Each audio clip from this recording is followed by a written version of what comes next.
Hello friends, this is Ritu Bansotwara and welcome to complete course destination. So as हमारे बहुत सारे candidates जो हैं एपीएस के इंटरव्यू के लिए अप्लाई कर चुके हैं, बहुत सारे कैंडिडेट्स को कॉल आ चुकी हैं एंड कुछ जो है वेट कर रहे हैं अभी कॉल की। आई नो दैट बहुत सारी क्वेरीज हैं, बहुत सारे क्वेश्चंस दिमाग में घूम रहे हैं कि एपीएस के इंटरव्यू के लिए जाएं नहीं जाएं, कोई बेनिफिट होगा या फिर नहीं होगा, इंटरव्यू कैसे क्लियर करेंगे, प्रिपेयर कैसे करेंगे, 100 तरह के क्वेश्चन, सीपीटी, हमारी लैंग्वेज टेस्ट या फिर हमारा स्क्रीनिंग टेस्ट क्या होगा, सैलरी क्या होगी, पोस्ट क्या है, वैकेंसी। बहुत सारे क्वेश्चंस आपके दिमाग में हैं, आई नो दैट। एंड इसी के लिए मैंने एक टेलीग्राम चैनल बनाया था, व्हाट्सएप पर एक मॉक इंटरव्यू का ग्रुप बनाया था। एट फर्स्ट मैंने देखा कि बहुत सारे लोग जो है डिमांड कर रहे थे कि मॉक इंटरव्यूज़ जो है कंडक्ट करवाई जाए। सो आई थॉट ओके, मैं मॉक इंटरव्यूज़ कंडक्ट करवाती हूँ। एंड मैंने एक ग्रुप बनाया जिसमें आप मॉक इंटरव्यू की प्रेपरेशन कर सकते हैं। लेकिन आप मॉक इंटरव्यू की क्वेरी लेते हैं, आप पूछते हैं मॉक इंटरव्यू की प्रिपरेशन करवाएंगे कि नहीं, और जब मैंने आपको कहा कि आप अपनी एक डेट डिसाइड करके दीजिए कि किस डेट पे आपको इंटरव्यू जो है कंडक्ट करवानी है, एट दैट टाइम आपकी कोई डेट सामने से आती नहीं है ना। तो ऐसे आपकी मॉक इंटरव्यू की प्रिपरेशन नहीं होगी, बिकॉज आपके दिमाग में यही डाउट है कि एपीएस की प्रिपरेशन करना, एपीएस को ज्वाइन करना कोई बेनिफिट होगा कि नहीं होगा।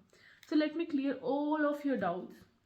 फर्स्ट ऑफ ऑल, जो अभी इंटरव्यू के लिए जाने वाले हैं, देखो कॉल किस किस को आएगी। एपीएस ने, हर कोई एपीएस, अगर कॉन्ट्रैक्चुअल और एडहॉक बेसिस की बात करते हैं हम, हर किसी एपीएस ने अपनी कुछ एलिजिबिलिटी क्राइटेरियाज बताए हैं, जिसमें उनका सबसे पहली एलिजिबिलिटी क्राइटेरिया है कि आपके जो है ग्रेजुएशन में 50% मार्क्स होने चाहिए, बीएड होना चाहिए जो कि प्रोफेशनल क्वालिफिकेशन है टीचिंग के लिए। बीएड आपके पास होना चाहिए, ग्रेजुएशन में 50% जो होना चाहिए, एंड बीएड के कुछ परसेंटेज उन्होंने लिखा होगा। सीटेट आपका क्वालिफाइड होना चाहिए, that is mandatory. CTET qualify होना चाहिए। ओएसटी जो है वो ऑप्शनल है, ओएसटी क्वालिफाइड है देन इट्स ओके, गुड, अच्छी बात है। लेकिन अगर क्वालिफाई नहीं है तो आप इंटरव्यू में पार्टिसिपेट ज़रूर कर सकते हैं, लेकिन आपको अगर कॉन्ट्रैक्ट इन केस मिल जाता है तो विद इन 1 ईयर आपको जो है अपनी ओएसटी क्वालिफाई करना होगा और आप फिर एपीएस के पार्ट कंटिन्यू रहेंगे। सो ये कुछ एलिजिबिलिटीज क्राइटेरिया है, अगर आप इन चीज़ों को क्वालिफाई करते हो, आप एलिजिबल हो फिर एपीएस के लिए, आपको कॉल आएगी। अगर रेगुलर बेसिस, टर्म बेसिस पे 3 इयर्स के लिए जो कॉन्ट्रैक्ट होता है वो, और 1 ईयर के लिए जो एडवोक होता है वो।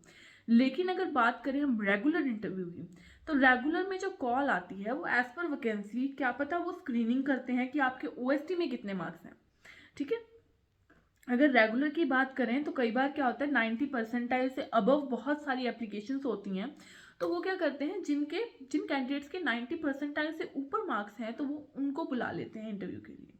कई बार जो है उनकी एक लिमिट होती है कि 70 परसेंटाइल से ऊपर वाले बच्चे उठाएंगे, 80 परसेंटाइल से ऊपर वाले। तो कई बार किसी को भी आ जाती है, मतलब सबको आ जाती है 50 परसेंटाइल से ऊपर वाले। सो रेगुलर के लिए आप जो है अगर इंटरव्यू की प्रेपरेशन करना चाहते हैं, आप अपनी सब्जेक्टिव नॉलेज प्रिपेयर कीजिए अच्छी तरह से। आपको कॉल आती है, आप मॉक ज्वाइन कीजिए, आप खुद से प्रिपेयर कीजिए, इट्स अप टू यू। लेकिन कॉन्ट्रैक्चुअल और एडहॉक के लिए जो है आपको कॉल आ जाएगी। ओएसटी क्वालिफाई नहीं है तब भी, बस सीटेट, बीएड और आपकी ग्रेजुएशन जो है वो वाली आपकी जो है एलिजिबिलिटी होनी चाहिए। So these all are the things about कि आपको कॉल आएगी या नहीं आएगी। देन कुछ लोग बोल रहे थे कि डेमो के टॉपिक्स बता दीजिए, ईवीएस मैथ्स के या फिर एसएसटी के, ज्योग्राफी के। देखिए, अगर आप टीजीटी लेवल के लिए जा रहे हैं तो आपका जो भी सब्जेक्ट है उसकी 10th क्लास की बुक के हर चैप्टर को इतनी अच्छी तरह से प्रिपेयर करके जाइए कि आपको किसी में से भी कुछ भी पूछा जाए तो आपको आता हो। आपको हर चैप्टर का डेमो प्रिपेयर करके जाना है अगर आप टीजीटी के लिए जा रहे हैं 10th क्लास की बुक में से। अगर आप पीआरटी के लिए जा रहे हैं तो ईवीएस में कुछ ही टॉपिक्स होते हैं। देखिए, ईवीएस में आ जाके टॉपिक्स होते हैं हमारे प्लांट्स, फोटोसिंथेसिस, न्यूट्रिशन, फूड, या फिर हमारा वाटर साइकिल। ये कुछ टॉपिक्स हैं जो हमारे हॉट टॉपिक्स रहते हैं ईवीएस में। जैसे हमें पता है कि फूड, शेल्टर, ये कुछ थीम्स है सॉरी ईवीएस की, उन थीम्स के ऊपर आप देखिए। बेसिकली जो उनका एक बहुत ज़्यादा क्या कहते हैं, इंटरेस्टिंग टॉपिक उनको लगता है वो होता है वाटर साइकिल। वाटर साइकिल आप किस तरीके से पढ़ाएंगे बच्चों को, वो इम्पॉर्टेंट है। वाटर साइकिल हर कोई पढ़ा लेगा, लेकिन वाटर साइकिल को किस तरीके से आप कैसे समझाएंगे, सेकंड क्लास के बच्चे को कैसे समझाएंगे, फोर्थ क्लास के बच्चे को, फिफ्थ क्लास के बच्चे को, थर्ड क्लास के बच्चे को किस तरीके से समझाएंगे, ये मैटर करता है। जैसे वाटर साइकिल हो गया, न्यूट्रिशन हो गया, फूड हो गया, मोड ऑफ ट्रांसपोर्ट हो सकता है। So this is about EVS. अगर मैथ्स की बात करें तो मैथ्स में हमारा आ जाता है ज्योमेट्रिकल शेप्स हो सकते हैं, या फिर हमारा या फ्रैक्शन बहुत ज़्यादा एक उनका इंटरेस्टिंग टॉपिक, जिसपे वो हमेशा एक ना एक, अगर आप 5-6 स्कूल्स में इंटरव्यू देंगे तो आपको 3-4 स्कूल्स में एक ही टॉपिक पूछ लिया जाएगा, फ्रैक्शन, या फिर ज्योमेट्रिकल शेप्स कैसे पढ़ाएंगे, या फिर पैरामीटर कैसे पढ़ाएंगे, एरिया कैसे पढ़ाएंगे, या फिर हमारा डेसिमल कैसे पढ़ाएंगे। सो ये कुछ जो टॉपिक्स हैं ये मैथ्स के हैं हमारे पीआरटी लेवल के लिए। टीजीटी लेवल के लिए आप 10th क्लास की बुक के हर चैप्टर को प्रिपेयर करके जाइए, कुछ भी कहीं से भी पूछ सकते हैं। देन पे स्केल की बात हो रही थी। कुछ कैंडिडेट्स बात कर रहे थे कि एडहोक क्या होता है, कॉन्ट्रेक्चुअल क्या होता है, रेगुलर क्या होता है। देखिए एडहोक जो है आपकी इंटरव्यू होगी, जैसे सबकी इंटरव्यू होती है वैसी इंटरव्यू होगी। एडहोक और कॉन्ट्रेक्चुअल में आपके जो है अपना स्कूल का बोर्ड, मतलब स्कूल के प्रिंसिपल, स्कूल के टीचर्स, एक आध जो है प्रिंसिपल या फिर टीचर हमारे केवीएस या फिर आसपास के आर्मी स्कूल से बुला लिए जाते हैं, और आपके ऑफिसर्स रहेंगे, जो हमारे ऑफिसर होते हैं जिनके अंडर स्कूल होता है वो, और एक दो आपके साइकोलॉजिस्ट रहेंगे। तो इस तरह से आपका पूरा पैनल बैठता है एडहोक और कॉन्ट्रेक्चुअल के अंदर। लेकिन जो रेगुलर इंटरव्यू होती है उसमें ऑफिसर्स बैठते हैं, उसमें जितने उस क्लस्टर के अंदर जितने स्कूल्स हैं उन स्कूल्स के सभी एक एक प्रिंसिपल जो है वहाँ पर जो है रहेंगे। तो ये होता है हमारा रेगुलर बेसिस पे। अगर सैलरीज की बात करें, एडहोक जो है वो हर स्कूल में डिफरेंट रहता है सैलरी। पीआरटी के लिए 30, 32, 33, 28, 22 जो अलग अलग स्कूल की जो है अलग अलग सैलरी रहती है एडहोक बेसिस पे। कॉन्ट्रैक्चुअल बेसिस पे क्लस्टर पे डिपेंड करता है जो उस क्लस्टर के अंदर कितनी सैलरी दे रहे हैं। मोस्टली क्लस्टर के अंदर पीआरटी में 43, टीजीटी में 47 प्लस 46 प्लस इस तरह से सैलरी रहती है, एंड पीजीटी में 2000 ज़्यादा लगा लो 48 प्लस होगी।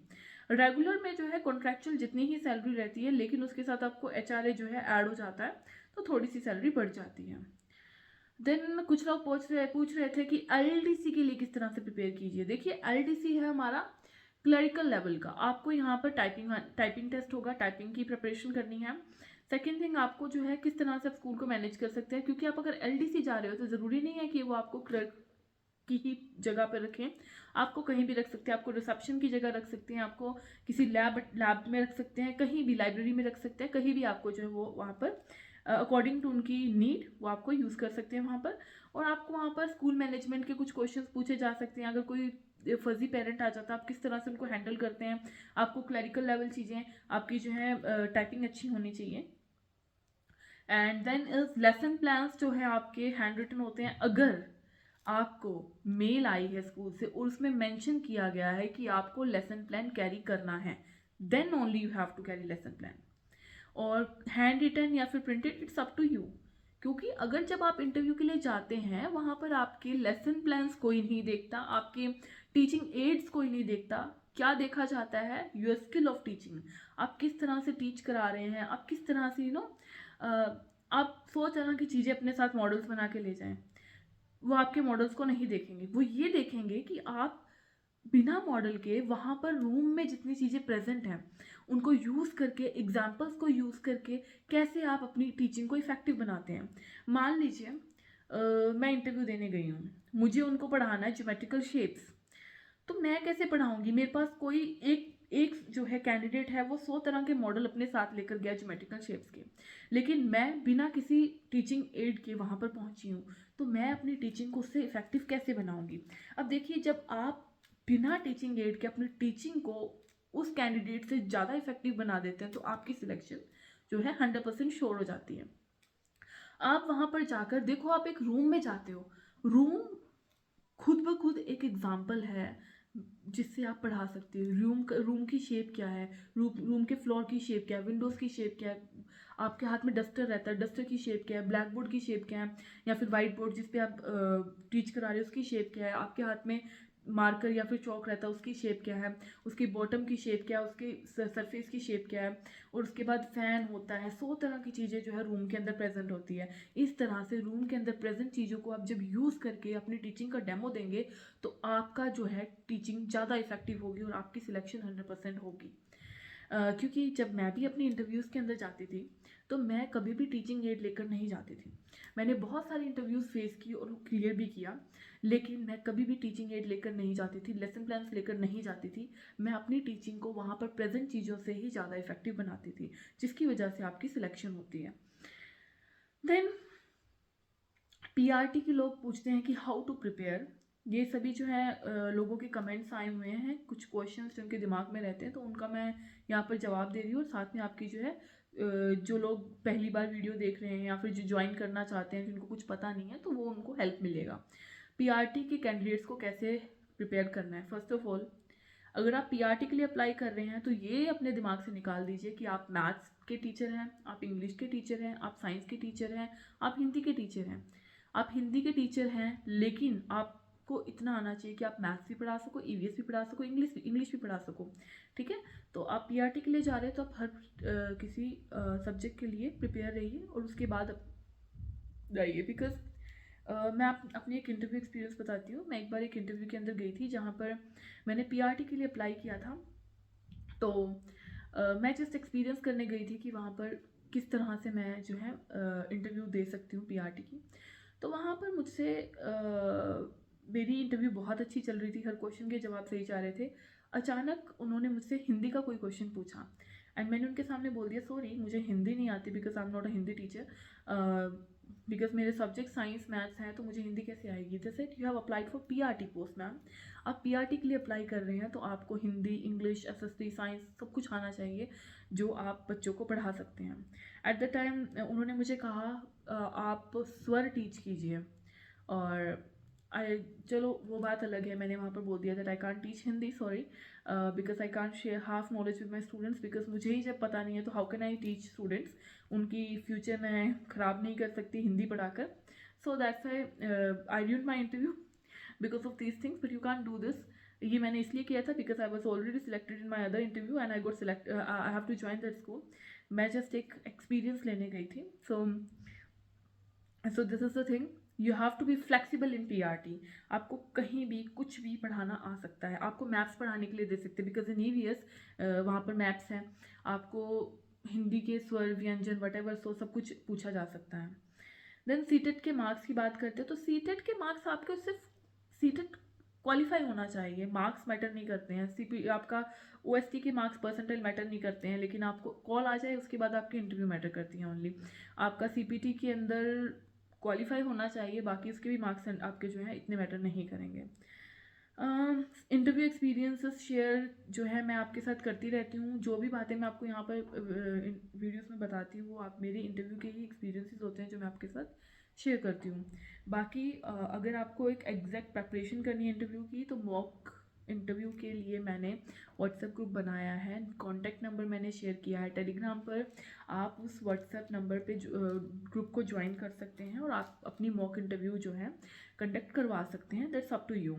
एंड मॉक इंटरव्यू की फ़ीस मैंने पहले ही बता दी थी कि 2000 रुपीज़ जो है फ़ीस रहेगी, जिसमें 5 क्लासेस होंगी।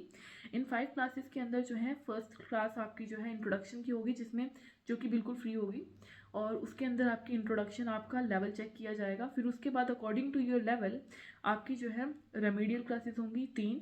रेमेडियल क्लासेस में आपको ये बताया जाएगा आपका कॉन्फिडेंस किस तरह से रहेगा, आपको किस किस चीज़ पर फोकस करना है, कैसे प्रिपेयर करना है।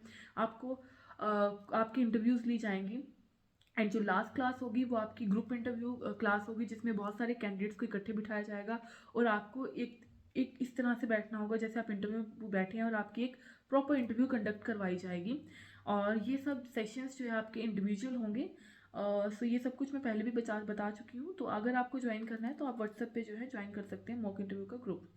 देन स्पेशल एजुकेटर, हम कुछ स्पेशल एजुकेटर की बात कर रहे थे कि देखो स्पेशल एजुकेटर के लिए आपको जो है चाइल्ड साइकोलॉजी के बारे में पता होना चाहिए अच्छी तरह से। कंडीशंस, लाइफ सिचुएशंस, आपके सामने बहुत सारी सिचुएशंस रखी जाएंगी। आपको किस तरह से इस सिचुएशन में क्या करोगे, बच्चे ने ये कर दिया, इस सिचुएशन में क्या करोगे, तो उस चीज़ के लिए प्रिपेयर रहिए। आपको जो है साइन लैंग्वेजेस आनी चाहिए स्पेशल एजुकेटर के लिए, बिकॉज अगर आप स्पेशल एजुकेटर है, एक स्कूल में हार्डली 2 या 3 स्पेशल एजुकेटर होते हैं। एक हमारा टीजीटी विंग में ही 2-3-4 जो एक बड़े अच्छे स्कूल में 4 तक स्पेशल एजुकेटर्स रहते हैं। और स्पेशल एजुकेटर्स का काम ये होता है कि वो जो डिफरेंटली एबल या फिर स्पेशल चिल्ड्रन हैं उनकी हेल्प करते हैं और उनको वो टीच करवाते हैं। तो ये आप अपनी सिचुएशन बेस्ड क्वेश्चंस को प्रिपेयर कीजिए। ड्रेस कोड, देखो ड्रेस कोड ज़्यादा मैटर नहीं करता है, आपको एक बस सिंपल लुक रखनी होती है, बहुत मेकअप नहीं, बहुत आप चमकती धमकती ड्रेसेस पहन के नहीं जा सकते। एक सिंपल और एक एलिगेंट ड्रेस आप पहन के जाइए, जिसके कलर्स बहुत ज़्यादा डार्क ना हो, बहुत ज़्यादा आंखों को पड़ने वाले ना हो, जिसमें आप एकदम अच्छे लगें और सिंपल लगें। बालों को, एक लड़कियां अपने बालों को पोनीटेल में बांध सकती हैं सिंपल, और साड़ी पहन के ऊपर से ब्लेज़र पहन सकते हैं। अगर सूट पहनना है आप प्लाजो सूट पहन सकते हैं, और ब्लेज़र पहन के चुन्नी को यहाँ पर स्कार्फ की तरह आप लगा सकते हैं। एक अच्छा सा लुक बनाकर आप इंटरव्यू के अंदर जा सकते हैं। So this all are the queries जो अभी हमारे जो है कमेंट्स में आई थी। बाकी अगर आपको आगे कोई क्वेश्चन पूछना होगा तो आप कमेंट सेक्शन में पूछ सकते हैं। Okay then, bye bye friends, will meet in another video. आप बाकी टेलीग्राम पर आप अपने जो है क्वेश्चंस पूछ सकते हैं। Thank you friends.